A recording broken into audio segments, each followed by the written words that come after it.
आपने हो सकता है ये काफी बार सुना होगा कि जब दो मर्द मिलते हैं ना तो वो इशारों इशारों में एक दूसरे को समझा देते हैं कि हाँ भाई ठीक है, ठीक है। कुछ ऐसा ही हुआ अफगानिस्तान और बांग्लादेश के मैच में। मैच बिल्कुल स्थिर चल रहा था, मैच ऐसा था किसी के भी फेवर में कभी भी पलट सकता था। बारिश आने वाली होती है और सामने से कोच जोनाथन ट्रॉट इशारा करते हैं कि slow it down, slow it down, कि भाई मैच को थोड़ा स्लो करो, स्लो करोगे बारिश आ जाएगी, गेम थोड़ा डिले होगा और हमें थोड़ा सा एडवांटेज मिल जाएगा। और एग्जैक्टली वही हुआ। गुलबदीन नायब ने देखा और कहा ओके बॉस। गुलबदीन नायब जो कि स्लिप में फील्डिंग कर रहे थे वो अपनी हैमस्ट्रिंग पकड़ करके वहीं लेट गए।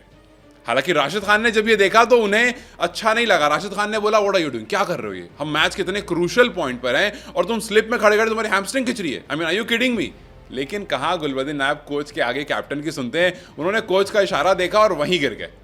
किसी को कुछ समझ नहीं है, सबको लगा कि भाई हो सकता है, जेन्युइन चीज हो सकती है कि आप खड़े रहो और अचानक से आपका हैमस्ट्रिंग पुल हो जाए। इट्स वेरी ऑब्वियस और स्पोर्ट्स पर्सन के साथ अक्सर ये होता है। लेकिन और हमने ये चीज फुटबॉल में बहुत देखी है। लेकिन ये चीज फेक तब प्रूव हुई जब अगले ही ओवर में गुलबदीन नायब गेंदबाजी करने आ जाते हैं and he is a fast bowler so he runs, और वो गेंदबाजी करने आते हैं, अपनी दूसरी बॉल पर विकेट ले लेते हैं। अब सब ये कह रहे हैं कि यार ये हुआ क्या, मतलब व्हाट एग्जैक्टली हैपेंड यार। ट्रॉट ने बोला भाई गेम स्लो डाउन कर दो, गुलबदीन नायब अपनी हैमस्ट्रिंग पकड़ के बैठ गए। ये एग्जैक्टली वो क्रिकेट मूवमेंट था जो हम नहीं देखते हैं। हाँ, कुछ लोग कह रहे हैं कि भाई ये one of the funniest movement है, मतलब एक टीम जो इतने क्रूशियल पॉइंट पर है, हार जीत कुछ भी हो सकती है, वहां पर गुलबदीन नायब को कुछ सूझा तो भाई मेरी हैमस्ट्रिंग की, सामने से इशारा आ गया है, अब कुछ तो करना पड़ेगा। और शायद ये सबसे तेज दिमाग में रिस्पॉन्ड कर सकता है और एक आदमी का इशारा दूसरा आदमी समझ सकता है कि अच्छा कुछ ऐसा करना है, ओके लेट्स डू इट। और लोग कह रहे हैं कि जी इस एक्टिंग को ऑस्कर देना चाहिए, मतलब अफगानिस्तान को जीत दे दो और ऑस्कर जो है वो गुलबदीन नायब को दे दो, बिकॉज जिस तरह से गुलबदीन ने एक्टिंग करी और जब अफगानिस्तान ये मैच जीत जाता है, सबसे तेज भाग रहा था ये बंदा, मतलब 10:01 पर गुलबदीन नायब की हैमस्ट्रिंग खिंचती है और 10:34 पर गुलबदीन नायब अपने पूरी टीम में से सबसे तेज भाग रहे थे। वहां पर कमेंटेटर यान स्मिथ ने कहा भी कि भाई मेरे घुटने में 6 महीने से तकलीफ है, मैं बस एक ही काम करना चाहता हूं, जो गुलबदीन के डॉक्टर हैं सीधा उनके पास जाऊंगा और उनसे मिलना चाहता हूं, क्योंकि वो 8th वंडर है।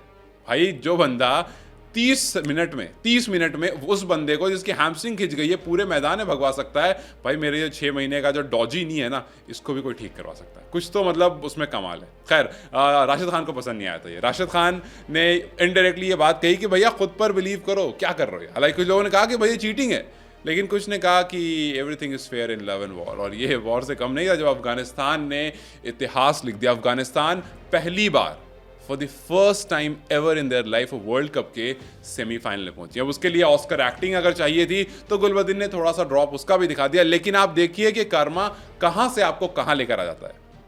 कहते हैं ना what goes around comes around, आपके साथ आप जिसके साथ करोगे आपके साथ भी वो हो जाएगा।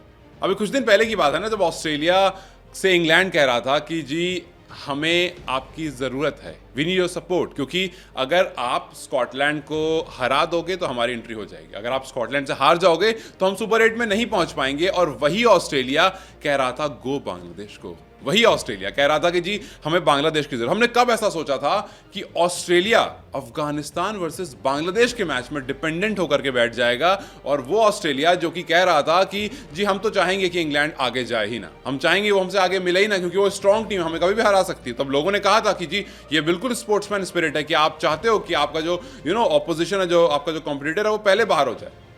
आज ऑस्ट्रेलिया खुद अंदर नहीं आ पाई, आज ऑस्ट्रेलिया खुद सेमीज में नहीं पहुंच पाई। और वो जो एक भरोसा दिलाया था ब्रायन लारा ने, जब ब्रायन लारा से पूछा गया था कि कौन सी वो टीम हो सकती है जो सेमीज में जाएगी, तो उन्होंने 4 टीम का नाम लिया था, उसमें एक टीम अफगानिस्तान थी। मैच के बाद राशिद खान ने बताया भी कि ब्रायन लारा सिर्फ एक वो थे जिन्होंने हम पर भरोसा जताया था, और जब हम वेलकम पार्टी में मिले थे ब्रायन लारा से तो मैंने खुद कहा था कि मैं आपको लेट डाउन नहीं करूँगा। आज वो इतिहास लिखा गया है। मतलब बीते साल में जिस तरह से अफगानिस्तान ने क्रिकेट खेली है वो बहुत एक्स्ट्रॉर्डिनरी क्रिकेट है, लेकिन आज जो था वो एपिक मोमेंट था, आज लिटरली एपिक मोमेंट था। गुलबदीन नायब का वो पैर का खिंचना, गुलबदीन नायब का वो 30 मिनट में सब कुछ इधर से उधर हो जाना, ये एक बहुत क्रूशल और बहुत एक्स्ट्रॉर्डिनरी मोमेंट था। हालांकि इसको लेकर के 2 तरह की बातें ज़रूर हो रही हैं। कुछ लोग कह रहे हैं कि जी अफगानिस्तान ने क्वालिफाई तो कर लिया, लेकिन ये चीटिंग से हुआ है। हालांकि कुछ कह रहे हैं कि अगर वो नहीं भी करते तो जिस तरह से अफगानिस्तान खेल रही थी वो जीतती ही जीतती, लेकिन कुछ लोग कह रहे हैं कि फेयर है, गेम में चीज़ें होती है और फुटबॉल में तो हम अक्सर देखते हैं, मतलब फुटबॉल में तो कोई ऐसा मैच नहीं होता होगा जहां पर एक खिलाड़ी ये फेक नहीं करता है कि जी मुझे चोट लग गई। मैं सोचा आपसे पूछना चलूं कि जी आपके हिसाब से ये कैसा है, क्या आपके हिसाब से ऐसा लगता है कि ये चीटिंग हुई है या फिर लिटरली ये वो ऑस्कर मोमेंट, ये वो एपिक मोमेंट था जो होना बनता था और ऑस्ट्रेलिया जैसी टीम को बाहर निकालने के लिए शायद कुछ ऐसा होना बनता था, बिकॉज ऑस्ट्रेलियंस को हम जानते हैं वो गेम को जीतने के लिए कुछ भी कर सकते हैं, इतना इंपॉर्टेंट होता है मैच उनके लिए। और अगर ऑस्ट्रेलिया को आपको बाहर निकालना था एक टूर्नामेंट से तो शायद कुछ ऐसा मांगता था कि आप कुछ भी कर जाओ। तो खैर फिलहाल इस मैच में सब कुछ रहा, मतलब एब्सोल्यूट सिनेमा आप कहो, एपिक मोमेंट कहो, आप ऑस्कर डिलीवरिंग परफॉर्मेंस कहो, सब कुछ था इस मैच में। और इस तरह से हमारे पास 4 सेमीफाइनलिस्ट हो गए हैं अब, India, south Africa, England and Afghanistan for the first time. खैर आप गुलबदीन नायब की इस एक्टिंग को किस तरह से देखते हैं, कि आपको लगता है everything is fair in love and war या फिर बिना चीटिंग करके जीतते तो शायद ज़्यादा मजा आता? आपको क्या लगता है मुझे कमेंट्स में जरूर बताएं।